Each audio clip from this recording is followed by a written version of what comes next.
కన్స్ట్రక్షన్లో open slab కన్నా గోడలు కట్టి స్లాబ్ వేసుకోవడం మంచిది, క్రాక్స్ రావని ఒక వీడియో పెట్టాను.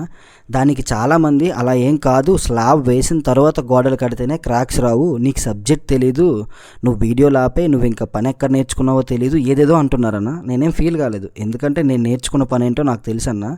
కానీ ఇప్పుడు కన్స్ట్రక్షన్ ఫీల్డ్లో 70% వరకు రాంగ్ వర్కే జరుగుతుందన్న. 30% అందరూ నీట్గా పని చేస్తున్నారు, మిగతా వాళ్ళంతా కాంట్రాక్ట్ తీసుకొని దడదడలు ఆడించడమే. అందులో అందరూ అపార్ట్మెంట్లు కట్టి ఇంజనీర్ని పెట్టుకునే స్టేజ్ ఉండకపోవచ్చు అన్న. వర్క్ పర్ఫెక్ట్గా చేయించుకోలేరు కొంతమంది, బడ్జెట్ గురించి ఆలోచించి కాంట్రాక్ట్కి ఇస్తారు. దీనికి ఏం చేస్తున్నారంటే ఓపెన్ స్లాబ్ వేసేసి ఫాస్ట్గా కట్టు పని చేస్తున్నారు. ఆ కట్టు పని కూడా యువతల మనుషులు అవతల కనిపించేట్టుగా కడుతున్నారు.